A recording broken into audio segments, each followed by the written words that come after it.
नमस्कार दोस्तों, स्वागत है आप सभी का मेरे YouTube चैनल पर। ये वीडियो केवल मनोरंजन और शैक्षिक उद्देश्य के लिए बनाया गया है। इसका किसी भी व्यक्ति, संस्था या मूल लेखक को आहत करने का कोई इरादा नहीं है। अगर आपको वीडियो पसंद आए तो लाइक, शेयर और सब्सक्राइब करना न भूलें। अध्याय 100 वर्षों के एकांतवास के बाद अजय चू शुवान के शब्द और कार्य अनुचित हैं और परिवार की प्रतिष्ठा को नुकसान पहुंचाते हैं। उसकी सजा यह है कि उसे तुरंत पैतृक निवास छोड़ देना चाहिए। बिना अनुमति के उसे पैतृक निवास में आधा कदम भी नहीं रखने दिया जाएगा। चू जुवान ने अपना सिर घुमाकर शानदार पैतृक निवास की ओर देखा और असहाय भाव से अपना सिर हिलाया। पैतृक निवास छोड़ने की सजा मिलना वंश की सीधी रेखा से निष्कासित होने के बराबर था। जब किसी व्यक्ति से घृणा की जाती थी तो उसकी छींक भी एक गलती और अक्षम्य मानी जाती थी। वे अभी अभी यहाँ प्रवास कर रहे थे जब चू परिवार शाही राजधानी से आए विशिष्ट अतिथियों के लिए एक भोज का आयोजन कर रहा था। प्रत्यक्ष वंशज होने के नाते चू शुवान स्वाभाविक रूप से उपस्थित थे। सिर्फ छींक आने पर उसे पैतृक निवास से निकाल दिया गया। हालांकि उसे स्पष्ट रूप से वंशवृक्ष से नहीं निकाला गया था, लेकिन व्यवहार में कोई फर्क नहीं पड़ा। बटलर उसे पैतृक निवास से दूर एक उजाड़ आंगन में ले गया। 13वें युवा गुरु, अब से आप यहीं रह सकते हैं। मैं किसी को खाना भेजने का इंतजाम कर दूंगा। बटलर अपनी बात समाप्त करने के बाद चला गया। चू शुवान चू परिवार का प्रत्यक्ष वंशज था, जो किन राज्य के 3 महान परिवारों में से एक था। वह 13वें स्थान पर था और चू परिवार की युवा पीढ़ी में सबसे नापसंद व्यक्ति था। उसने आंगन का दरवाजा धक्का देकर खोला। आंगन में घास फूस उगी हुई थी, जिससे साफ जाहिर था कि वहां बहुत समय से कोई नहीं रहता था। यह आंगन पुश्तैनी घर से दूर था और चू परिवार की जमीन के किनारे पर था। स्वाभाविक रूप से कोई भी इस दूर दराज जगह पर रहने नहीं आता था। चू शुवान ने आह भरी। अपने माता पिता के प्रभाव के कारण परिवार के स्वामी चू तियानमिंग, जो उसके दादा भी थे, उसे हमेशा नापसंद करते रहे थे। उनके पिता चू तियानमिंग के तीसरे बेटे थे। उन्हें हमेशा से बहुत प्यार मिला था और वे अपने पिता की पीढ़ी में सबसे असाधारण प्रतिभावान थे।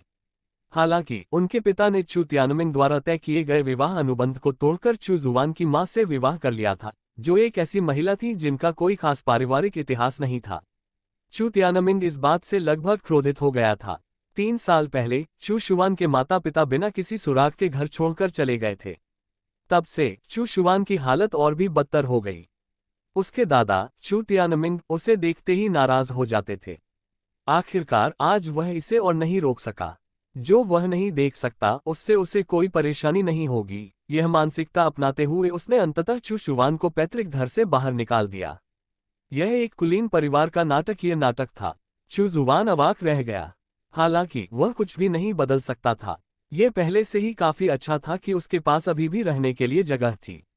कम से कम उसे भोजन और कपड़ों की चिंता नहीं करनी पड़ेगी। आंगन में उगे खरपतवार को देखकर चू जुवान परेशान हो गया। आखिरकार वह एक कुलीन परिवार का युवा स्वामी था। क्या उसे खुद खरपतवार साफ करनी चाहिए? सौभाग्य से उसे ज्यादा देर तक परेशानी नहीं हुई। चू परिवार के 2 नौकरों को बटलर ने घर के आंगन की सफाई करने के लिए भेज दिया। इस तरह उन्होंने खरपतवार हटाकर जगह साफ कर दी। उन्होंने फर्नीचर भी बदला और दैनिक आवश्यकताएं भी तैयार की। चू जुवान को अंततः एक कुलीन परिवार के युवा स्वामी के रूप में थोड़ी संतुष्टि महसूस हुई। उसने नौकरों को आदेश दिया कि वे उसके लिए एक डेक कुर्सी और कुछ किताबें लाएं। अब से वह यहीं रहेगा। नौकरों के जाने के बाद चू जुवान डेक कुर्सी पर लेट गया और मीठी हवा में सांस ली। उसने नीले आकाश और सफेद बादलों को अपनी आंखों में थोड़ी उलझन के साथ देखा। वह समय में यात्रा कर चुका था। उसकी स्थिति अच्छी तो नहीं थी, पर बहुत बुरी भी नहीं थी। कम से कम उससे फिलहाल खाने कपड़े की चिंता तो नहीं थी। हालांकि यह एक ऐसी दुनिया थी जहां कोई भी आध्यात्मिक स्तर तक साधना कर सकता था और योद्धा पहाड़ों को हिला सकते थे और समुद्र को उलट सकते थे। समाज के एक कमजोर छोटे से अवशेष के रूप में यह कहना मुश्किल था कि वह सुरक्षित महसूस करता था। अगले दिन चू यांग आराम कुर्सी पर लेटा किताब पलट रहा था। उसके अलावा आंगन में और कोई नहीं था। नौकरों ने खाना पहुंचाया तो वे अपना सामान समेटकर चले गए। इस पूरी प्रक्रिया के दौरान उन्होंने 2 वाक्य भी नहीं बोले। उसके पास नौकरानी भी नहीं थी। चू शुवान ने आह भरी। जैसी कि उम्मीद थी, उसका स्वागत नहीं हुआ। एक कुलीन परिवार के युवा स्वामी होने के बावजूद उसकी सेवा के लिए कोई नौकरानी नहीं थी। घर जितना मजबूत होगा, व्यवस्था उतनी ही शक्तिशाली होगी। वर्तमान निवास स्थान को घर के क्षेत्र से जोड़ना। आप घर में एक दिन रुके हैं। इसका पुरस्कार अविनाशी वज्र दिव्य कला है। अचानक उसके मन में एक आवाज गूंजी। चू जुआन का मनोबल बढ़ा और वह सीधा बैठ गया। सिस्टम। उसके दिमाग में एक धुंधला स्थान प्रकट हुआ और एक सिस्टम संदेश प्रसारित हो गया। व्यवस्था जितनी मजबूत होगी वह उतना ही मजबूत होता जाएगा। घर में रहने के लिए उसे हर दिन एक इनाम मिलता। घर में रहने का तरीका अलग अलग होता जिससे उसे बेतरतीब इनाम मिलते। जब तक कोई व्यक्ति आंगन से बाहर नहीं निकलता और केवल घर और आंगन में ही रहता है, तो जितना अधिक समय तक वह घर में रहेगा उतना ही अधिक पुरस्कार मिलेगा और वह उतना ही अधिक शक्तिशाली बनेगा। हालांकि एक बार जब कोई व्यक्ति प्रांगण से बाहर निकल जाता था तो रिकॉर्ड पुनः निर्धारित हो जाता था और स्कोर की पुनः गणना करनी पड़ती थी। चू जुआन का मूड तुरंत अच्छा हो गया। नौकरानियां जरूरी नहीं है, मुझे तो बस घर में रहना पसंद है। घर में रहना अच्छा है, यहाँ मेरी सुरक्षा को कोई खतरा नहीं है। उसे तुरंत इनाम मिल गया। उसके मन में सूचनाओं का एक प्रवाह उमड़ पड़ा और उसके शरीर में ऊर्जा की एक लहर दौड़ गई। उसकी त्वचा भी हल्की सी सुनहरी चमक से चमकने लगी। चू शुवान को लगा कि उसकी शक्ति लगातार बढ़ रही है। साथ ही उसने चुपचाप वज्र अविनाशी दिव्य कला का संचार किया। मुट्ठी भींचते ही उसकी ताकत बढ़ गई।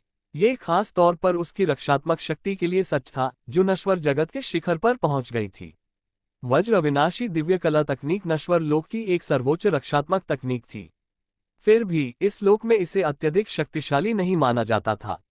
नश्वर क्षेत्र के ऊपर गहन क्षेत्र, आत्मा क्षेत्र, शून्य क्षेत्र, एकता क्षेत्र, सच्चा क्षेत्र, सम्राट क्षेत्र इत्यादि थे।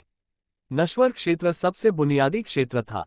इसे भी 3 साधना चरणों में विभाजित किया गया था: शरीर शोधन, शिरोबिंदु खोलना और क्यूई एकत्र करना। नश्वर द्वार को तोड़कर और गहन क्षेत्र में प्रवेश करके ही कोई व्यक्ति वास्तव में अपनी साधना का मार्ग शुरू कर सकता था। गहन क्षेत्र के बाद प्रत्येक क्षेत्र 9 स्तरों में विभाजित था। चाहे नश्वर क्षेत्र कितना भी शक्तिशाली क्यों न हो, नश्वर द्वार को तोड़े बिना व्यक्ति हमेशा नश्वर ही रहेगा। हालांकि चू जुआन निराश नहीं हुआ। आखिरकार ये तो एक दिन घर के अंदर रहने का इनाम था। पुरस्कार प्राप्त करने से पहले उसकी शक्ति नश्वर क्षेत्र में केवल मध्याह्न रेखा के आरंभिक चरण तक ही सीमित थी। उसे कचरा समझा जाता था। अब जब वह नश्वर लोक के शिखर पर पहुंच चुका था तो किसी के लिए भी उसे चोट पहुंचाना लगभग असंभव था, खासकर यदि वे स्वयं अभी भी नश्वर लोक में हों। चू जुआन संतुष्ट था और उसने घर के अंदर रहने का मन बना लिया। अपनी कमर को तानते हुए चू जुआन ने अपनी मुद्रा बदली और आराम कुर्सी पर वापस लेट गया। उसने किताब उठाए और पढ़ना जारी रखा। उसने एक लंबी सांस छोड़ी और तरोताजा महसूस किया। आरामदायक। धोखा मिलने के बाद वह ऊर्जा से भर गया और उसकी पिछली झुंझलाहट दूर हो गई। तुमने अपना आसन बदल लिया और घर पर आराम से रहने लगे। तुम्हें इनाम में ची संग्रह की गोलियों का एक डिब्बा मिलेगा। क्या इसके लिए कोई इनाम था? चू शुवान और भी ज्यादा ऊर्जावान हो गया। उसने ची संग्रह की गोलियां निकाली जो सिस्टम ने उसे इनाम में दी थी और पाया कि वहां एक पूरा डिब्बा था। बक्सा लकड़ी का बना था और उसके अंदर गोलियों की सैकड़ों बोतलें थीं, प्रत्येक बोतल में 12 गोलियां थीं। चू जुआन ने गोलियों की एक बोतल निकाली और बाकी को सिस्टम स्पेस में वापस डाल दिया। उसने एक गोली निकाली। वह भूरी और चमकदार थी और उसके चारों ओर एक हल्की सी औषधीय सुगंध फैली हुई थी। उसे गोली में छिपे आध्यात्मिक सार का हल्का सा आभास हो रहा था। ये निश्चित रूप से एक उच्च स्तरीय गोली थी, जैसी कि इस प्रणाली के उत्पाद से अपेक्षा की जाती है। चू शुवान ने गोली मुंह में डाल ली। गोली घुल गई और शुद्ध आध्यात्मिक ऊर्जा की एक धारा में बदल गई जो उसके शरीर में प्रवेश कर गई और उसकी शिरोबिंदुओं के साथ उसके दंतयान एक में एकत्रित हो गई। नश्वर लोक में साधना का अंतिम चरण ची का एकत्रीकरण था।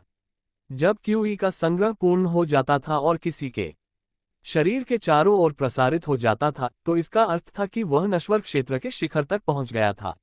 यदि कोई एक कदम और आगे बढ़ना चाहता था तो एकमात्र रास्ता था नश्वर द्वार को तोड़ना, चरम सीमा तक पहुंचना, नश्वर अवस्था को त्यागना और गहन क्षेत्र में कदम रखना। नश्वर द्वार को तोड़ना बहुत मुश्किल था और अनगिनत लोग आमतौर पर वहीं रुक जाते थे। अगर कोई नश्वर द्वार को तोड़ने में असमर्थ होता तो वह अंततः अमर हो जाता।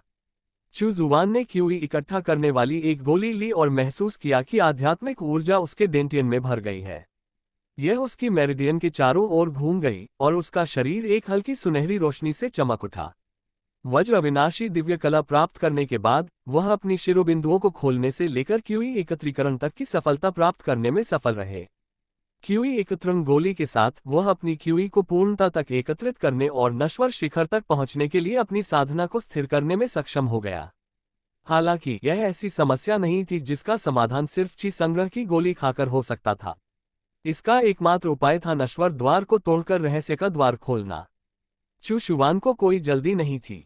उसे शक था कि कुछ दिनों बाद वह शायद दरवाजा तोड़कर निकल जाएगा।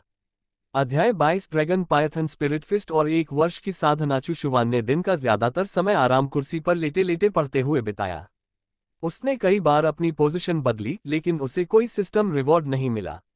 ऐसा प्रतीत होता था कि कुछ आरामदायक स्थितियों को बदलना सिस्टम के यादृच्छिक पुरस्कारों को सक्रिय करने के लिए पर्याप्त नहीं होगा। शाम को जो व्यक्ति खाना देने आया वह नौकर नहीं था। इसके बजाय वह हरे रंग की पोशाक पहने एक खूबसूरत महिला थी। वह उसका चचेरा भाई चू यून था। चू यून प्रत्यक्ष वंश की प्रिय पुत्री थी। उसकी प्रतिभा अद्भुत थी। इतनी कम उम्र में ही वह नश्वर लोक के शिखर पर पहुंच चुकी थी। इसके अलावा वह नश्वर द्वार की बाधा को छू चुकी थी और उसे तोड़कर गहन लोक में प्रवेश करने वाली थी। तुम यहाँ क्यों हो? चू जुवान ने आश्चर्य से पूछा। चू यून ने लंच बॉक्स नीचे रखा और बर्तन मेज पर रख दिए। उसने चू शुआन की तरफ देखा और महसूस किया कि वह बदल गया है। चूंकि उसने अभी तक गहन क्षेत्र में कदम नहीं रखा था और चू जुवान ने अपनी ताकत का खुलासा नहीं किया था, इसलिए वह चू जुवान की वास्तविक ताकत नहीं देख सकी। तेरा वे भाई, तुम्हें कुछ समय तक ये सहन करना होगा। जब दादाजी का गुस्सा शांत हो जाएगा तो मैं दादाजी से विनती करूंगा कि वे तुम्हें पैतृक निवास पर वापस जाने दें। इस पीढ़ी के भाइयों और बहनों में चू यून और चू जुवान सबसे करीबी थे। कोई जरूरत नहीं है, मैं यहाँ बहुत अच्छे से रह रहा हूँ। अगर मैं वापस गया तो बहुत परेशानी होगी। कोई जरूरत नहीं है। चू जुवान ने हाथ हिलाकर मना कर दिया। न केवल उन्होंने पैतृक निवास पर वापस जाने की योजना नहीं बनाई थी, बल्कि उन्होंने आंगन के दरवाजे से बाहर कदम रखने की भी योजना नहीं बनाई थी। उसे घर पर रहना पसंद था। तेरा वे भाई, मैं दादाजी से जाकर विनती करूंगा। वे जरूर मान जाएंगे। वे मुझसे नाराज नहीं होंगे। चिंता मत करो। चू यून ने सोचा कि चू जुवान को डर था कि अगर वह भीख मांगेगी तो वह उसे फंसा देगी और इसीलिए उसने मना कर दिया। वास्तव में इसकी कोई जरूरत नहीं है। चू जुवान ने चू यून की दृढ़ निगाहों को देखा और भावुक हो गया। इस दुनिया में उसके माता पिता के अलावा अभी भी ऐसे लोग थे जो उसकी परवाह करते थे। बेशक वह जानता था कि कुछ दिनों बाद उसके कंजूस दादा चू तियानमिन का गुस्सा शांत हो जाएगा। अगर चू यून दया की भीख मांगने गया तो पूरी संभावना थी कि वह उसे वापस जाने देगा। आखिरकार चू यून पोते पोतियों में से चुनी हुई थी। चू तियानमिन उससे बहुत प्यार करता था और इतनी छोटी सी बात पर उससे नाराज नहीं होता। हालांकि वह वास्तव में जाना नहीं चाहता था। ये जगह बहुत दूर और शांत थी। यहाँ घर पर रहना बहुत आरामदायक था। जब वह अपने पैतृक निवास पर लौटता तो दूसरे लोग उसकी उपस्थिति से परेशान हो जाते और समय समय पर उसे परेशान जरूर करते। चू यून चू शुआन के साथ बैठ गई और खाना खाया। थोड़ी देर बातें करने के बाद वह वापस चली गई। आंगन छोड़ने से पहले चू यून ने बार बार वादा किया कि वह चू तियानमिन से विनती करेगी कि वह उसे पैतृक निवास पर वापस जाने दे। हालांकि अभी उसके लिए वापस जाना असंभव था, इसलिए वह यहीं रुक गया और वापस नहीं गया। चू जुवान आराम कुर्सी पर लेटा हुआ था। उसकी मुद्रा आरामदायक थी। तुम यहाँ 2 दिन से रह रहे हो। इनाम, dragon python spirit fist. System की आवाज सुनाई दी और चू शुआन को तुरंत इनाम मिल गया। साथ ही उसके दिमाग में सूचनाओं का एक प्रवाह उमड़ पड़ा। उसके मन में अजगर अजगर प्रकट हुआ। उसकी आभा इंद्रधनुष जैसी थी और उसकी मुट्ठी में मानो कोई आत्मा थी। कुछ ही समय में उसने ड्रैगन पायथन स्पिरिट फिस्ट को सीख लिया था। यह एक ऐसी आक्रमण तकनीक थी जो स्पिरिट दायरे में सबसे ऊपर थी। दुर्भाग्यवश चू शुआन अपने क्षेत्र तक ही सीमित था और अपनी शक्ति का प्रयोग करने में असमर्थ था। ड्रैगन पाइथन स्पिरिट फिस्ट को पाइथन रूप और ड्रैगन रूप में विभाजित किया गया था। एक बार जब कोई पाइथन से ड्रैगन में बदलने की स्थिति तक साधना कर लेता है तो वह इसके सार को समझने में सक्षम हो जाता है। चू जुवान ने आंगन में ड्रैगन पाइथन स्पिरिट फिस्ट का प्रदर्शन किया। उसकी मुट्ठी एक विशालकाय अजगर जैसी थी। वह फुर्तीली, तेज और हिंसक थी। इस समय चू जुवान ने महसूस किया कि वज्र अविनाशी दिव्य तकनीक की रक्षा और ड्रैगन पाइथन स्पिरिट फिस्ट के तेज और हिंसक हमले के साथ 10 मार्शल कलाकारों के खिलाफ लड़ना आसान होगा जो नश्वर क्षेत्र के शिखर पर थे। चू शुआन ने तुरंत ही उस साधना तकनीक में महारत हासिल कर ली जो उसे उस प्रणाली से मिली थी।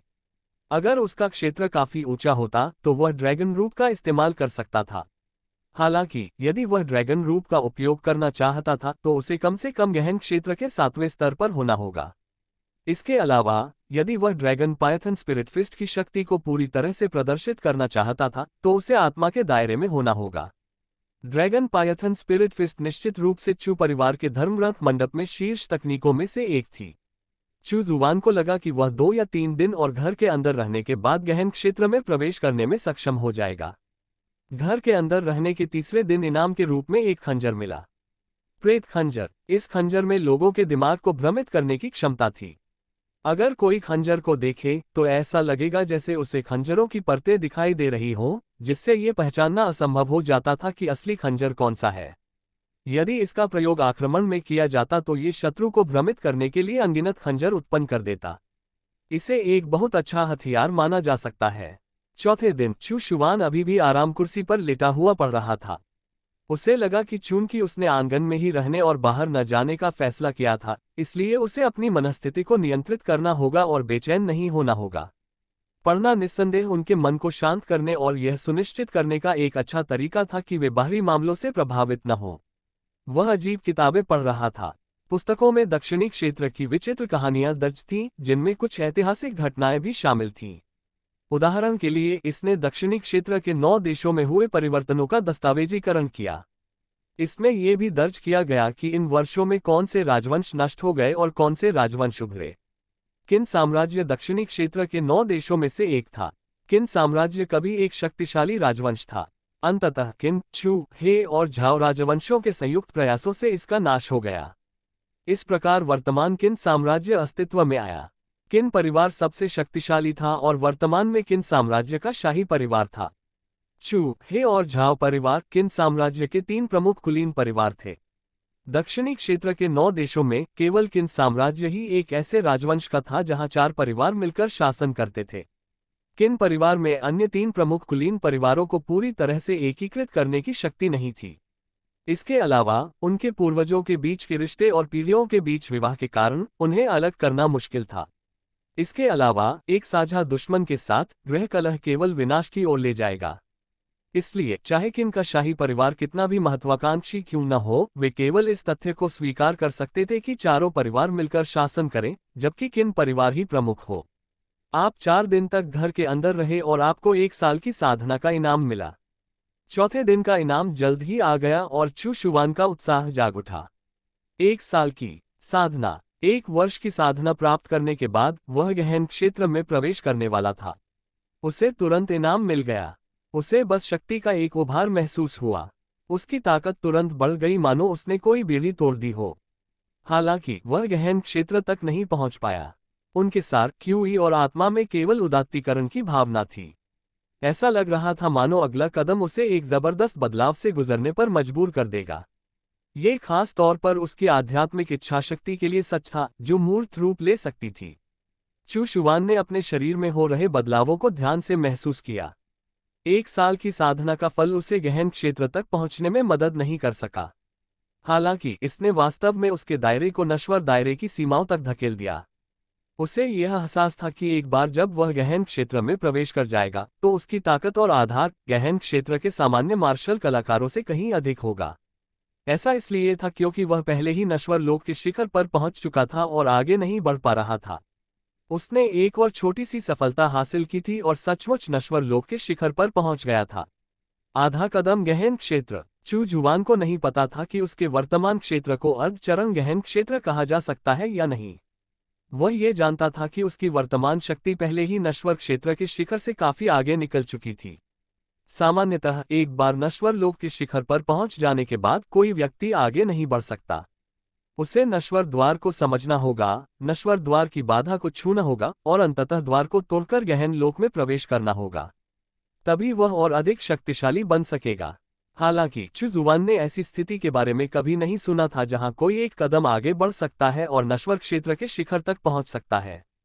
उनका जन्म चू परिवार में हुआ था और चू परिवार की पृष्ठभूमि के बावजूद ऐसी स्थिति का कोई रिकॉर्ड नहीं था। चू जुवान को लगा कि ऐसी स्थिति अत्यंत दुर्लभ है। यही कारण है कि चू परिवार के पास इसका कोई रिकॉर्ड नहीं था। बेशक एक और संभावना भी थी। चू परिवार के पास अभी भी बहुत कम किताबें थीं, इसलिए उसने अभी तक ऐसी स्थिति का कोई रिकॉर्ड नहीं देखा था। इस समय सच्चा गहन क्षेत्र दृष्टिगोचर था। अध्याय 33 उदात्तीकरण। गहन क्षेत्र तक पहुंचना। तुम 5 दिनों से घर में बंद हो। इनाम है एक डिब्बा बेहतरीन गहरी सांस लेने वाली गोलियां। यह आता है। महान गहन गोली न केवल गहन द्वार को तोड़ने के लिए एक गोली थी, बल्कि यह गहन क्षेत्र की साधना के लिए भी आवश्यक गोली थी। व्यवस्था बहुत उदार थी। ऐसी छोटी मोटी चीजों की 1-2 बोतलों के बदले सीधे एक डिब्बा इनाम में दे दिया जाता था। चू शुआन ने गोलियों की एक शीशी निकाली और उसमें से एक गोली निकाली। वह कमरे में पालथी मारकर बैठ गया और गोली मुंह में डाल ली। ये गहन लोक में प्रवेश करने के लिए था। गोली उसके मुंह में जाते ही पिघल गई। एक गड़गड़ाहट की आवाज हुई और चू जुवान को लगा जैसे उसके शरीर में किसी तरह का कायापलट हो रहा है, और उसे लगा जैसे वह हवा में तैर रहा है। उनके शरीर में आध्यात्मिक ऊर्जा भी निरंतर संकुचित होती रही और स्वर्ग और पृथ्वी की आध्यात्मिक ऊर्जा निरंतर उनमें प्रवाहित होती रही। धीरे धीरे आध्यात्मिक ऊर्जा मूर्त रूप धारण कर मंद मंद चमकने लगी। उनकी आध्यात्मिक ऊर्जा भी कायापलट से गुजर रही थी और वह आध्यात्मिक ऊर्जा में परिष्कृत हो रही थी। आध्यात्मिक ऊर्जा के केवल 100 भागों को ही आध्यात्मिक ऊर्जा के एक भाग में परिष्कृत किया जा सकता है, जिसके बाद व्यक्ति द्वारा नियंत्रित की जा सकने वाली शक्ति की मात्रा 100 गुना बढ़ जाएगी। हालांकि इससे भी बड़ा परिवर्तन व्यक्ति की मानसिक इच्छा में हुआ। नश्वर द्वार और गहन द्वार के बीच सबसे बड़ी बाधा किसी के भौतिक शरीर या आध्यात्मिक ऊर्जा का परिवर्तन नहीं, बल्कि किसी की मानसिक इच्छा का परिवर्तन था। परिवर्तन का ये चरण इस प्रक्रिया का मूल था। ये गहन क्षेत्र तक पहुंचने में सबसे बड़ी बाधा भी थी। चू शुआन को लगा जैसे उसकी आध्यात्मिक इच्छाशक्ति पर कोई बेड़ी बंधी हो। बेड़ी तोड़ने पर एक दरवाजा दिखाई दिया। इस समय कसकर बंद किया गया दरवाजा ढीला हो रहा था। एक बार जब वह इस दरवाजे को खोलेगा तो वह एक नई दुनिया में कदम रखेगा। प्रवेश का सच्चा अवरोध। चू शुआन जानता था कि जब तक वह इस दरवाजे को खोलता रहेगा, उसकी आध्यात्मिक इच्छाशक्ति उदात्तीकरण को पूरा कर सकेगी। वह इसे अपने शरीर के भीतर महसूस कर सकेगा और इस दुनिया की गहराई को समझ सकेगा। ये द्वार गहनता का द्वार था। उसे गहनता के द्वार को खोलकर एक नई दुनिया में प्रवेश करने की आवश्यकता थी। ये द्वार न केवल नश्वर और गहन संसार के बीच प्राकृतिक खाई और अवरोध था, बल्कि यह एक परीक्षा भी थी। अगर वह नश्वर द्वार को नहीं तोड़ता तो वह हमेशा नश्वर ही रहेगा। अगर वह ऐसे ही रहा तो वह हमेशा पीली मिट्टी के ढेर में ही सिमट कर रह जाएगा। नश्वर लोक के शीर्षस्थ स्वामी का जीवनकाल 150 वर्ष से अधिक नहीं था। दूसरी ओर एक बार गहन लोक में प्रवेश करने पर उनकी आयु 500 वर्ष बढ़ जाती थी। जो लोग विशेष तकनीकों का अभ्यास करते थे वे 800 वर्ष तक भी जीवित रह सकते थे। चू शुआन इस दरवाजे पर बमबारी कर रहा था। हर बार जब वह बमबारी करता तो उसकी आध्यात्मिक इच्छाशक्ति उदात्त हो जाती और दरवाजों के बीच की खाई और बड़ी हो जाती। लगातार 9 बमबारी के बाद एक जोरदार धमाका हुआ और दरवाजा अचानक ढह गया। एक पल में चू शुआन को लगा जैसे वह किसी नई दुनिया में आ गया हो। उनकी आध्यात्मिक इच्छाशक्ति उदात्त हो रही थी तथा तेजी से किसी प्रकार के परिवर्तन से गुजर रही थी। एक क्षण में वह स्वयं को पालथी मारकर बैठे हुए घर की हर चीज को, यहां तक कि आंगन में जमीन पर रेंगती हुई चींटियों को भी देख सकता था। इस क्षण दुनिया स्पष्ट हो गई। वह स्वर्ग और पृथ्वी के बीच आध्यात्मिक क्यों ही उतार चढ़ाव को भी महसूस कर सकता था। वह सफलतापूर्वक गहन क्षेत्र तक पहुंच गया था। अपनी आंखें बंद होने के बावजूद वह अपने आसपास की हर चीज को पहले की तुलना में कहीं अधिक स्पष्टता से देख सकता था। धारणा होगी, ये क्षमता केवल गहन क्षेत्र में प्रवेश करने के बाद ही उपलब्ध थी। मानसिक इच्छा को शरीर से दूर भी महसूस किया जा सकता है। जो जितना मजबूत होगा उसकी इच्छा की अनुभूति उतनी ही दूर तक पहुंच सकती है। चू जुआन ने एक और बड़ी गहरी गोली निकाली और उसे निगल लिया, जिससे उसकी साधना मजबूत हो गई। तुमने उस समय सफलता प्राप्त कर ली जब तुम अभी भी घर में बंद थे। जादू करने की तकनीक तुम्हारा इनाम है। सिस्टम की आवाज सुनाई दी और चू शुआन तुरंत खुश हो गया। तोड़ने पर इनाम भी था। बुरा नहीं, बुरा नहीं। वह ये नहीं जानता था कि क्या हर सफलता के लिए कोई पुरस्कार मिलेगा। जादुई तकनीक प्राप्त करने के बाद एक छोटी सी धूसर पुस्तिका प्रकट हुई। चू जुआन ने पुस्तिका खोली और रहस्यमय अक्षर पुस्तिका से निकलकर उसकी आंखों में समा गए। उसके मन में गहन समझ की लहरें उठीं। आधे घंटे बाद चू जुआन ने जादुई तकनीक को पूरी तरह समझ लिया। यह एक प्रकार की गुप्त तकनीक थी जो किसी की मानसिक इच्छा में मतिभ्रम पैदा कर सकती थी, किसी की मानसिक इच्छा को बाधित कर सकती थी और यहाँ तक कि किसी की आत्मा को भी बाधित कर सकती थी। साथ ही मोहक तकनीक का अभ्यास करने से व्यक्ति की मानसिक इच्छाशक्ति और आत्मा को भी मजबूती मिलती है। आत्मा अभी भी चू शुआन से बहुत दूर थी और उसे संघनित करना इतना आसान नहीं था। उसे आत्मा में संघनित करने से पहले मानसिक इच्छाशक्ति का एक और उदात्तीकरण और रूपांतरण करना होगा। चू शुआन ने जादुई तकनीक का अभ्यास करते हुए अपने क्षेत्र को सुदृढ़ किया। चूंकि उसने जादुई तकनीक को प्रत्यक्ष रूप से समझ लिया था, इसलिए उसके लिए इसे साधना आसान था। इसलिए उसने इसे शुरू करने में 1 घंटे से ज्यादा समय लगाया। अपनी साधना समाप्त करने के बाद चू जुआन आंगन में गया और ड्रैगन पायथन स्पिरिट फिस्ट का पुनः प्रदर्शन किया। गहन क्षेत्र में प्रवेश करने के बाद ड्रैगन पायथन स्पिरिट फिस्ट की शक्ति पहले की तुलना में अतुलनीय नहीं थी। जैसे ही उसने एक मुक्का मारा, उसकी आध्यात्मिक शक्ति बढ़ गई और वह एक भूरे अजगर में बदल गई जो तेजी से बाहर की ओर झपटा। चू शुआन ने एक के बाद एक मुक्के बरसाए। धूसर अजगर ने काटा, झपटा और तेजी से वार किया, लेकिन चाहे जो भी किया उसमें लचीलेपन की कोई कमी नहीं थी। ड्रैगन पायथन स्पिरिट फिस्ट का अभ्यास करने के बाद चू जुआन ने फिर से मोहक तकनीक का परीक्षण किया और अदृश्य तरंगे बाहर निकल आईं। ये जादुई तकनीक सीधे तौर पर व्यक्ति की मानसिक इच्छाशक्ति पर हमला करती है। ये व्यक्ति को मतिभ्रम का शिकार बना सकती है और यहाँ तक कि मोहित व्यक्ति को उसकी इच्छा के अनुसार कार्य करने के लिए मजबूर भी कर सकती है। मोहक तकनीक का प्रयोग करने में व्यक्ति की मानसिक इच्छाशक्ति का उपयोग होता है। अन्य गहन क्षेत्र के मार्शल कलाकारों से अपनी तुलना किए बिना भी चू शुआन को लगा कि उसकी मानसिक इच्छाशक्ति उन अन्य मार्शल कलाकारों की तुलना में कहीं अधिक प्रबल थी जो गहन क्षेत्र के प्रथम चरण में थे। उन्होंने सोचा कि क्या ये प्रणाली कभी औषधीय गोलियों या आध्यात्मिक वस्तुओं को पुरस्कृत करेगी जो मानसिक इच्छाशक्ति को बढ़ा सकती हैं। यदि कोई साधना पद्धति होती जो मानसिक इच्छाशक्ति पर केंद्रित होती, तो वह उसके लिए काम करने के लिए सर्वोत्तम होती। अपने मन और इच्छाशक्ति को विकसित करने के लिए साधना पद्धति अत्यंत दुर्लभ और कठिन थी। यहाँ तक कि चू परिवार के पास भी मन और इच्छाशक्ति को विकसित करने के लिए केवल एक निम्न स्तरीय गहन क्षेत्र स्तर की साधना पद्धति थी। केवल एक ही साधना पद्धति होने के बावजूद इस एकल साधना पद्धति के कारण चू परिवार किन साम्राज्य में ऊंचा स्थान रखता था। यह तकनीक चू परिवार की मुख्य साधना पद्धति थी। चू शुआन अभी नश्वर लोक के मध्याह्न काल के आरंभिक चरण में था। यहाँ तक कि उसके प्रत्यक्ष वंशजों ने भी इस साधना पद्धति को पहले कभी नहीं देखा था। गहन क्षेत्र में प्रवेश करने के बाद चू शुआन को अब एक साधना विधि की आवश्यकता थी। वज्र अविनाशी दिव्य कला के गहन क्षेत्र में पहुंच जाने के बाद अब उसकी साधना की आवश्यकता नहीं रही। चू परिवार की साधना पद्धति, जिसकी उन्होंने साधना की, मर्त्य लोक से लेकर गहन लोक के प्रथम स्तर के बीच कहीं थी। चू परिवार का प्रत्येक कनिष्ठ व्यक्ति गहन लोक में प्रवेश करने के बाद ही अनुवर्ती साधना पद्धति प्राप्त कर सकता था। फिर भी चू शुआन ने चू परिवार की साधना पद्धति को जारी रखने की योजना नहीं बनाई थी।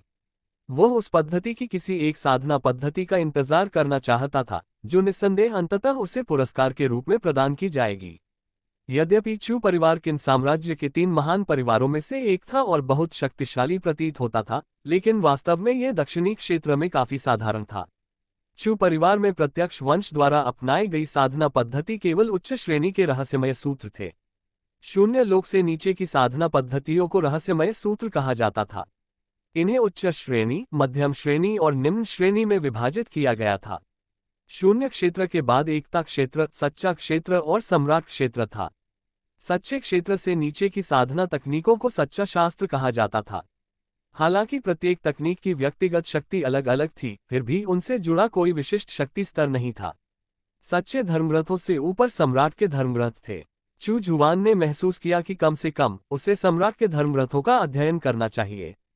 कुछ ही दिनों के बाद चू जुआन को उच्च स्तर की साधना तकनीक की कोई बड़ी उम्मीद नहीं थी। चू परिवार के प्रत्यक्ष वंशजों में यह अफवाह थी कि चू तियानमिन के पास सच्चे धर्मरथ का आधा हिस्सा है। सभी प्रत्यक्ष वंशजों का अंतिम लक्ष्य धर्मरथ के इस आधे हिस्से को विकसित करने का अवसर प्राप्त करना था। संपूर्ण चू परिवार ने सच्चे धर्मरथ के इस आधे हिस्से की खेती केवल 2 हथेलियों से की। यही चू परिवार का असली मूल था। हालांकि चू शुआन को अभी सच्चे धर्मरथ के इस आधे हिस्से में कोई दिलचस्पी नहीं थी। अगर उसके पास इसका आधा हिस्सा भी होता तो उसे डर था कि एकता क्षेत्र में साधना करने से पहले ही उसकी मृत्यु हो जाएगी। चू शुआन आराम कुर्सी पर लेटा हुआ पड़ता रहा। हालांकि उसने अभी अभी ही प्रवेश किया था, लेकिन उसका क्षेत्र पहले से ही काफी स्थिर था। यदि वह लंबे समय तक घर पर रहना चाहता था तो उसे स्थिर रहना होगा। इसलिए चू जुआन ने और पढ़ने का मन बना लिया। एक तो वह समय बिताना चाहता था और दूसरा वह अपने ज्ञान के क्षितिज को व्यापक बनाना चाहता था। आखिर चू परिवार कोई कमजोर कुलीन परिवार तो था नहीं। उनके पास ढेर सारी किताबें थीं। सारी किताबें पढ़ने के बाद उसे इस दुनिया के बारे में अपनी समझ बढ़ानी चाहिए थी। चू शुआन को अभी तक किन साम्राज्य की अपेक्षाकृत अच्छी समझ ही थी। किन साम्राज्य दक्षिणी प्रांत में स्थित था, इसलिए उसे इसके बारे में ज्यादा जानकारी नहीं थी। प्रांत के बाहर की तो बात ही छोड़ दीजिए। चू परिवार ने कई किताबें इकट्ठी की थीं जिन्हें नौकर नहीं ला पाए थे, इसलिए जब चू युन दोबारा आया तो चू शुआन को उससे मदद मांगनी पड़ी। उसे चू परिवार द्वारा इकट्ठी की गई किताबों की एक प्रतिलिपि उसके लिए बनानी थी। जब वह पढ़ रहा था तो उसे अचानक एहसास हुआ कि एक नौकर बाहर आंगन में खाने का डिब्बा लेकर आ रहा है। PS टिकट लीजिए, टिकट मांगिए, सब कुछ मांगिए, कैरेट कैरेट कैरेट अध्याय 44 पंथवादी जासूस। भी खाने का समय नहीं हुआ था। नौकर एक निश्चित समय पर खाना पहुंचाते थे और जब समय आता था तो हमेशा 2 नौकर साथ आते थे। बटलर ने इन नौकरों के लिए विशेष व्यवस्था की थी और जब तक कोई विशेष परिस्थिति न हो तब तक कर्मचारियों में कोई बदलाव नहीं किया जाता था। चू जुआन अपनी इच्छा शक्ति से देख सकता था कि उस दिन भोजन देने वाला नौकर एक नया व्यक्ति था। चू जुआन की इच्छा धारणा में इस नौकर के साथ कुछ गड़बड़ लग रही थी। चू शुआन ने थोड़ा भौहें चढ़ाईं। क्या हो सकता है कि चू परिवार का ही कोई उससे निशाना बना रहा हो? इसका कोई कारण नहीं था। चू परिवार के प्रत्यक्ष वंशज होने के कारण चू तियानमिन ने उसे पसंद नहीं किया था और उसके चाचाओं ने भी इससे पहले कभी उसे निशाना नहीं बनाया था। जहां तक उनके साथियों का सवाल है, उन्हें पहले ही पैतृक निवास से निष्कासित कर दिया गया था और हाशिए पर डाल दिया गया था। इसलिए किसी के पास उन्हें निशाना बनाने का कोई कारण नहीं था। यद्यपि चू परिवार एक बड़ा कुलीन परिवार था, फिर भी वंश की सीधी रेखा के बीच झगड़े बहुत तीव्र नहीं थे। चू जुआन ने देखा कि नौकर अंदर आया और मेज पर खाना रखना शुरू कर दिया।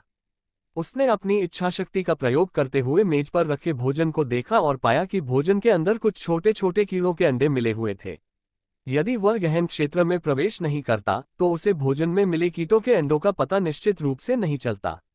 जहरीले गू के अंडे। उसने अपनी इच्छाशक्ति से यह पता लगा लिया कि ये सिर्फ एक साधारण जहरीले गू के अंडे थे।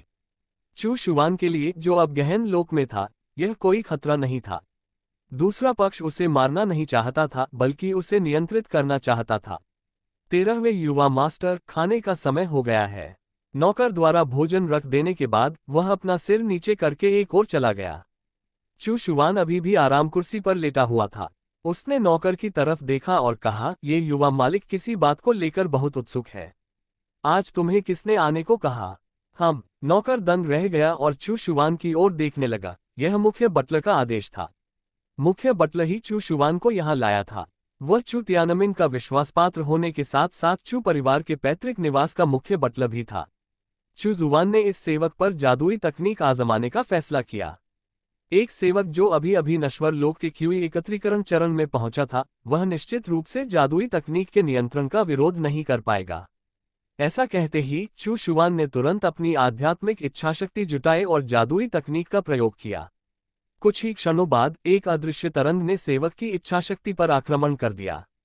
क्षण भर में ही नौकर में प्रतिरोध करने की शक्ति भी नहीं बची, क्योंकि उसकी आंखें धुंधली हो गईं।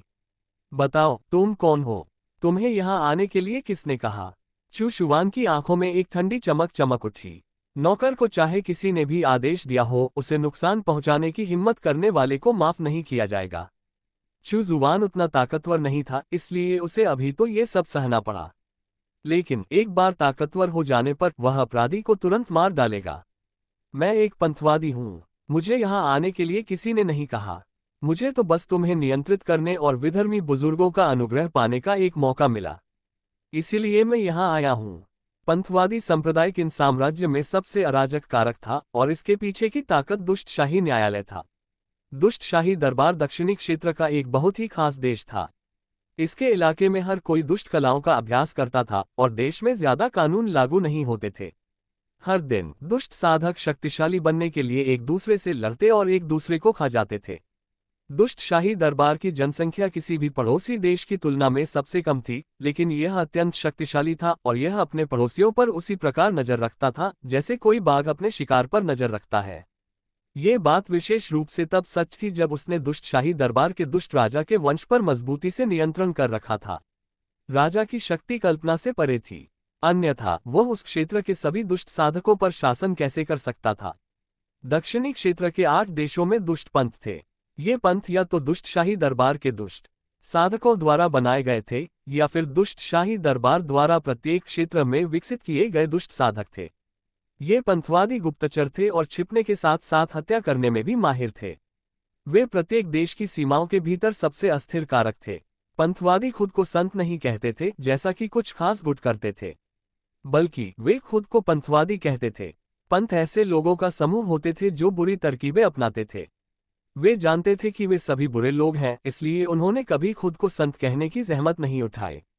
जब चू शुआन ने सुना कि नौकर असल में एक पंथी है तो वह हैरान रह गया। क्या उसे किसी पंथ ने निशाना बनाया था?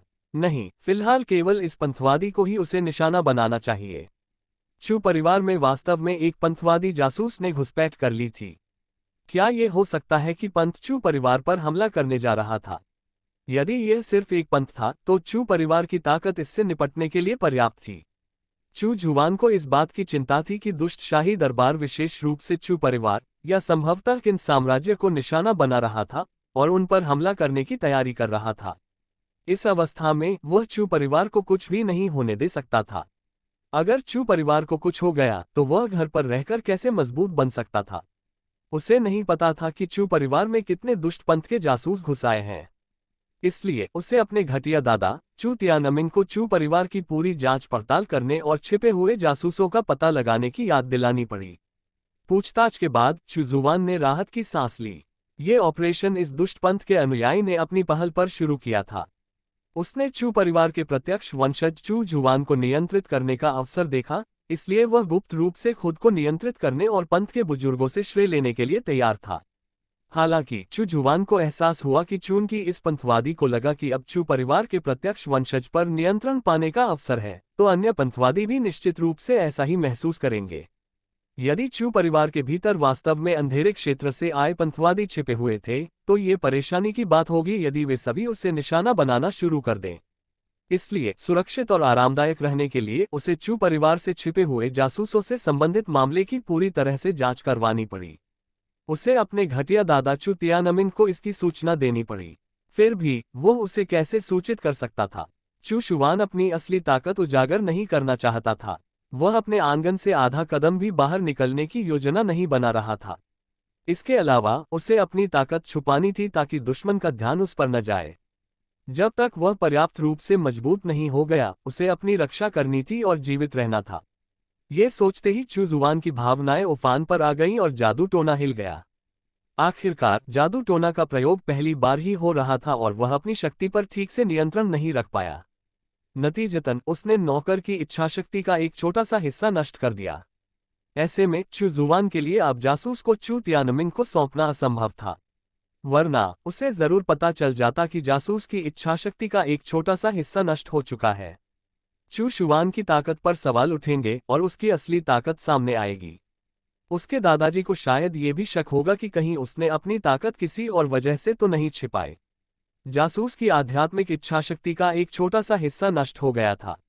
एक ऐसे व्यक्ति के लिए जो अभी अभी संकलन अवस्था में पहुंचा था, यह एक बहुत ही गंभीर चोट थी। वह मंदबुद्धि भी हो सकता था। यदि वह मंदबुद्धि न भी बने तो भी उसका मन अस्त व्यस्त रहेगा और उसकी भावनाएं नियंत्रण से बाहर रहेंगी। यदि चू जुवान नहीं चाहता था कि अन्य लोगों को पता चले कि जासूस की इच्छाशक्ति को गंभीर क्षति पहुंची है, तो वह केवल उसे मार सकता था। यदि उनकी हत्या कर दी गई होती तो ये पता लगाना असंभव होता कि जीवित रहते हुए उनकी वसीयत को गंभीर क्षति पहुंचाई गई थी। आखिरकार वह तो नश्वर लोक में ही था। मरने के बाद उसकी वसीयत का कोई निशान नहीं बचेगा। चू जुवान के नियंत्रण खोने और जासूस की इच्छाशक्ति के एक छोटे से हिस्से को नष्ट करने के बाद उसका चेहरा विकृत हो गया, मानो वह अराजकता की स्थिति में आ गया हो। कुछ ही देर बाद वे 2 नौकर जो भोजन पहुंचाने वाले थे आ गए। चू जुवान ने तुरंत पंथवादी जासूस को रिहा कर दिया और दूसरे पक्ष के साथ एक बड़ी लड़ाई का नाटक किया। पंथ के जासूस ने किसी ऐसे व्यक्ति की ताकत दिखाई जो अभी अभी क्यूई एकत्रीकरण चरण में प्रवेश कर रहा था, जबकि चू जुवान ने भी उसके बराबर की ताकत का प्रदर्शन किया। इसके अलावा उसने दिखाया कि उसने अभी अभी ही तोड़ा है और उसकी ताकत उस पंथवादी जासूस के बराबर भी नहीं है, जिससे ऐसा लग रहा था मानो वह दयनीय ढंग से अपना बचाव कर रहा हो। अपने चरित्र के प्रति सच्चे बने रहने का यही एकमात्र तरीका था। वह तो सीधे वंशक्रम का कूड़ा था।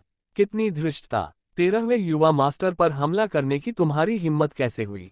खाना पहुंचाने वाले नौकर ने लड़ाई की आवाज सुनी और तुरंत दौड़कर वहां पहुंचा। जब उसने चू शुवान को दयनीय हालत में हमलों से बचते देखा तो वह तुरंत चौंक गया। चू शुवान चाहे कितना भी हाशिए पर क्यों न रहा हो, वह चू परिवार के सीधे वंशजों में से एक था। वह ऐसा व्यक्ति नहीं था जिसे उनके जैसे नौकर अपमानित कर सकें। दरअसल एक नौकर ने चू परिवार के सीधे वंशज पर हमला किया था। यह एक बहुत बड़ा अपराध था। एक पंथवादी, जब उसने देखा कि नौकर वास्तव में एक बुरी तकनीक का उपयोग कर रहा था तो वह तुरंत चौंक गया। अध्याय 55 महान सम्राट का धर्मग्रंथ। दोनों नौकर क्यूई सभा स्थल पर थे। उन्होंने जल्दी से लंच बॉक्स नीचे रखा और चू जुवान को बचाने के लिए आगे बढ़े। दोनों को एहसास हुआ कि यह नौकर एक पंथी जासूस है। अगर वे इस जासूस को पकड़ लेते तो उन्हें पुण्य का काम पूरा करने वाला माना जाता। यदि वे ऐसा महान पुण्य कार्य संपन्न कर लें तो उन्हें अवश्य ही उत्तम पुरस्कार मिलेगा। उन्हें संसाधन प्राप्त करने और गूढ़ लोक में प्रवेश करने का अवसर भी मिल सकता है। चू परिवार के ज्यादातर सेवक मर्त्यलोक में थे। एक बार जब वे गहनलोक में पहुंच जाते तो वे चू परिवार के प्रबंधक बन जाते। चाहे उन्हें काउंटी के विभिन्न स्थानों पर भेजा जाए या चू परिवार के निवास में ही रहें, उनकी स्थिति निश्चित रूप से सुधरेगी। उसे मार डालो, उसे अभी मार डालो। चू जुवान घबरा गया और परेशान हो गया। किसी नौकर ने मुझ पर हमला करने की हिम्मत की। उसे अभी मार डालो। दोनों सेवकों ने मिलकर उस पंथी को जल्दी से पकड़ लिया। चू जुवान ने मौके का फायदा उठाते हुए हमला किया और दहाड़ा, तुमने इस युवा स्वामी पर हमला करने की हिम्मत की। मर जाओ। 13वें युवा मास्टर, आप उसे नहीं मार सकते। दोनों नौकरों के सिर में दर्द होने लगा। ये तो जासूस था, इसे जिंदा रखना ज्यादा फायदेमंद था। वे इसे यूं ही कैसे मार सकते थे? ये व्यक्ति वास्तव में प्रत्यक्ष वंशजों में से एक बदमाश था। हालांकि अब तक चू जुवान जासूस के गले पर घूंसा मार चुका था। एक झटके के साथ जासूस की आंखें चौड़ी हो गईं और उसके मुंह से खून बहने लगा। कुछ ही देर में उसकी मौत हो गई। दोनों नौकर असहाय थे। जासूस को मारने के बाद चू जुवान का चेहरा पीला पड़ गया और उसने उल्टी करने का नाटक करने के लिए पलट कर देखा। 13वें युवा गुरु, यह आदमी पंथ का जासूस था। हमें इसकी सूचना मुख्य बटलर को देनी होगी। दोनों नौकरों को समझ नहीं आ रहा था कि क्या कहें। 13वां युवा मालिक सचमुच घटिया था। एक जासूस की हत्या करने के बाद वह खून की गंध भी बर्दाश्त नहीं कर सका और उल्टियां करने लगा। चू जुवान ने हाथ हिलाकर दोनों नौकरों को भाग जाने को कहा। नौकर जासूस की लाश उठाकर चले गए, जबकि चू शुवान आराम कुर्सी पर वापस आकर लेट गया। उसे अभी अभी किए अपने प्रदर्शन के बारे में याद आ रहा था। उसे तो पहले ही घटिया दिखना चाहिए था, है ना? इस तरह चू तियानमिंग उससे और भी ज्यादा नाराज हो जाएगा। वह पूरी तरह से हाशिए पर चला जाएगा और उसके सीधे वंश के मूल में लौटने की कोई संभावना नहीं रहेगी, इसलिए वह परिवार के लिए अब उपयोगी नहीं रहेगा। यदि चू परिवार की आगामी जांच के बाद भी जासूस छिपे हुए हों, तो भी वे उसके जैसे सीधे वंश के एक बेकार सदस्य पर हमला करने का जोखिम नहीं उठाएंगे, है ना? अगले कुछ समय तक वह शांतिपूर्वक घर पर रह सकेगा। तुमने उस पंथी को मार डाला जिसने तुम्हारे घर पर हमला किया था। तुम्हें आत्मा पुष्टि करने वाली गोलियों का एक डिब्बा इनाम में मिलेगा। सिस्टम की आवाज सुनाई दी। सिस्टम का यादृच्छिक पुरस्कार अंततः पुनः सक्रिय हो गया। चू शुवान को आत्मा पोषण की गोलियां मिली। यह एक प्रकार की गोली थी जो व्यक्ति की आत्मा और इच्छाशक्ति को पोषित करती थी। यह न केवल गहन लोक में प्रभावी थी, बल्कि आत्मिक लोक में प्रवेश करने के बाद भी ये व्यक्ति की आत्मा और इच्छाशक्ति को पोषित और मजबूत करने में उपयोगी होगी। इस प्रणाली द्वारा उत्पादित औषधीय गोली असाधारण थी। ये दोनों क्षेत्रों में प्रभावी था। उसने तुरंत एक बोतल निकाली और उसमें से एक आत्मा पोषक गोली निकालकर पी ली। औषधीय गोली घुल गई और उसके मन में एक ताज़ा औषधीय शक्ति उमड़ पड़ी। एक पल में ही चू शुवान को लगा कि उसकी आत्मा तरोताज़ा हो गई है और स्वर्ग और पृथ्वी के बारे में उसकी इच्छाशक्ति की धारणा स्पष्ट हो गई है। आराम कुर्सी पर लेटे लेटे वह चुपचाप उस औषधि की गोली का सेवन कर रहा था। उसने महसूस किया कि उसकी इच्छाशक्ति की अनुभूति का दायरा धीरे धीरे बढ़ रहा है और औषधि की गोली के पोषण से उसकी आत्मा और इच्छाशक्ति लगातार मजबूत होती जा रही है। चू परिवार के पैतृक निवास में बैठक हॉल में चू तियानमिंग गुस्से से पागल होने वाला था। कचरा कचरा, ल्यूओ एर ने कैसा बेटा पैदा किया? वह इतना कचरा कैसे हो सकता है? वह हमारे चू परिवार को इस तरह कैसे बदनाम कर सकता है? बैठक हॉल में चू परिवार के बाकी सदस्य चुप रहे। उन्होंने चर्चा जारी रखने से पहले चू तियानमिन के गुस्से का इंतजार किया। ल्यूओ एर की प्रतिभा अद्भुत है, फिर भी उसने ऐसे घटिया बेटे को जन्म दिया। ये सब उस औरत की वजह से है, वरना मेरा ल्यूओ एर ऐसे घटिया बेटे को कैसे जन्म दे सकता था? बाकी लोग चुप ही रहे। असाधारण प्रतिभा वाले तीसरे बेटे ने वास्तव में ऐसे निकम्मे बेटे को जन्म दिया। ये सब चू जुवान की मां की गलती थी। चू तियानमिन सचमुच गुस्से से फटने ही वाला था। चू परिवार के नौकरों में एक पंथवादी जासूस था।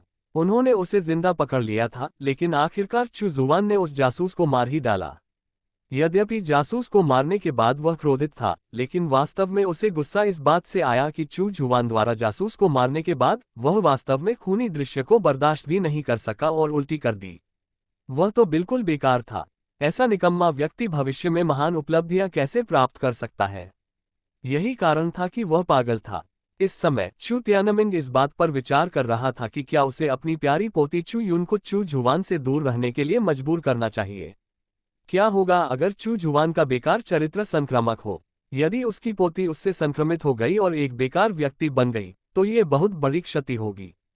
चू तियानमिन बहुत देर तक गालियां देता रहा, फिर हाँफता हुआ मुख्य सीट पर बैठ गया। जब उसने मीटिंग हॉल की आखिरी पंक्ति में बैठे युवक को देखा, तो उसके चेहरे पर हल्कापन आ गया। वह मन ही मन खुश हुआ कि उसके सभी पोते पोतियां चू जुवान जैसे निकम्मे नहीं थे। आखिरकार एक जूनियर तो था ही जिसमें असाधारण प्रतिभा थी। उदाहरण के लिए चू किंग, उनका सबसे बड़ा पोता जिसने बैठक में भाग लिया था, वह छोटी उम्र में ही गहन चरण के चौथे स्तर पर था और 5वें स्तर तक पहुंचने वाला था। उनकी साधना प्रतिभा न केवल उत्कृष्ट थी, बल्कि मामलों को संभालने का उनका तरीका भी अत्यंत चतुर और परिपक्व था। इस मामले में तो वे अपनी पुरानी पीढ़ी के कई लोगों से भी आगे निकल गए थे। इस बार उसने चू किंग को जासूस की जांच में भाग लेने की अनुमति दी थी ताकि उसका पोषण किया जा सके। चू तियानमिन पहले से ही उसे चू परिवार के भावी उत्तराधिकारी के रूप में मान रहा था और उसे उचित रूप से तैयार कर रहा था। उनके बेटों में से जिस तीसरे बेटे से उन्हें सबसे ज्यादा उम्मीदें थीं, उसने अपनी सगाई तोड़ दी थी और उन्हें लगभग गुस्से में मार ही डाला था। इसके अलावा वह लापता हो गया था और उसका कोई पता नहीं चल पाया था। इसलिए चू तियानमिन ने अगली पीढ़ी पर ध्यान देने का फैसला किया। उन्होंने तय किया कि वे अपने पोते पोतियों में से ही अपने उत्तराधिकारी का चयन और पालन पोषण करेंगे। चू जुवान उदास था। सम्राट को जो शास्त्र पुरस्कार की आशा थी वह नहीं मिला। शायद ऐसा इसलिए था क्योंकि वह काफी समय तक घर के अंदर नहीं रहा था। हालांकि वह जल्दी में नहीं था। अपनी इच्छाशक्ति को मजबूत करने के लिए आत्मा पोषण की गोली खाने के साथ साथ उसने अपनी आध्यात्मिक शक्ति को मजबूत करने के लिए महान गहन गोली भी खा ली। उसकी शक्ति निरंतर बढ़ती गई और वह शीघ्र ही गहन क्षेत्र के प्रथम चरण के शिखर पर पहुंच गया। 10 दिनों तक प्रांगण में रहने के बाद सम्राट की शास्त्र साधना तकनीक, जिसका वह इंतजार कर रहे थे, अंततः प्रकट हुई। तुम 10 दिन तक आंगन में रहे, इसका इनाम महान सम्राट का धर्मग्रंथ है। एक प्राचीन और सरल पुस्तक प्रकट हुई जिसमें से हल्का सा दबाव निकल रहा था। चू जुवान बेहद उत्साहित था। सम्राट का धर्मग्रंथ एक साधना तकनीक थी जो सीधे सम्राट राज्य की ओर इशारा करती थी। सच्चे धर्मग्रंथ का केवल आधा हिस्सा ही चू परिवार को हजारों वर्षों तक किन देश के 3 महान परिवारों के बीच खड़ा रहने की अनुमति दे सकता है। इससे ये पता चलता है कि सम्राट का धर्मग्रंथ कितना मूल्यवान और शक्तिशाली था। इसके अलावा ये तो 10 दिन तक घर के अंदर रहने का इनाम था। यदि कोई व्यक्ति 1 महीने या 1 वर्ष तक घर के अंदर रहे तो उसे किस स्तर की साधना तकनीक का लाभ मिलेगा? चू जुवान ने सम्राट के धर्मग्रंथ को खोला और एक के बाद एक अक्षर उसकी आंखों में उतर आए। उसके मन में सम्राट के धर्मग्रंथ के संबंध में साधना बोध के दृश्य एक के बाद एक प्रकट होने लगे। 1 घंटे बाद चू जुवान ने अपनी आंखें खोली और सम्राट के धर्मग्रंथ की समझ का पूरी तरह से अनुभव करने के बाद उसे सिस्टम स्पेस में संग्रहित कर दिया। जैसा कि सम्राट के धर्मग्रंथ से अपेक्षा की जाती है, ये चू परिवार के उच्च श्रेणी के धर्मग्रंथ से बहुत दूर था। चू जुवान ने एक महान गहन गोली निकाली और महान सम्राट के धर्मग्रंथ की गहन क्षेत्र साधना तकनीक की साधना करने के लिए इसे खा लिया।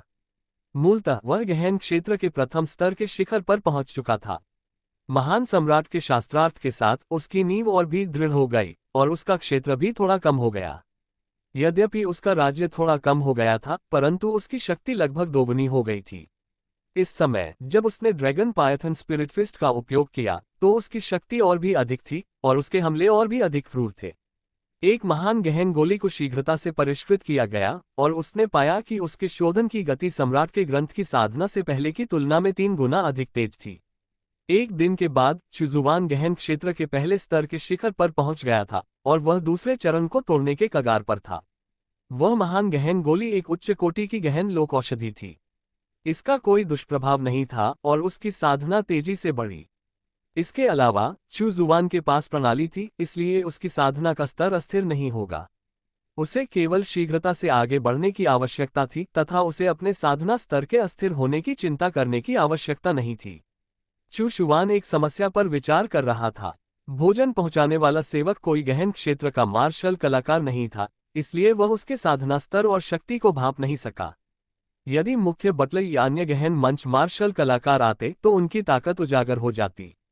एक बार जब उसकी ताकत उजागर हो जाती तो चू तियानमिंग उसे फिर से देखता। वह उसे एक प्रतिभाशाली व्यक्ति भी समझता और उस पर ज्यादा ध्यान देता।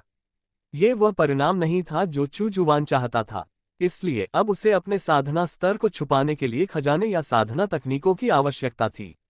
ये केवल सिस्टम के पुरस्कार से ही आ सकता है। इस वीडियो को देखने के लिए आप सभी का बहुत बहुत धन्यवाद। कृपया इसे लाइक, शेयर और सब्सक्राइब करना न भूलें। आपका समर्थन हमें और बेहतर कंटेंट लाने के लिए प्रेरित करता है। फिर मिलेंगे एक नई कहानी के साथ।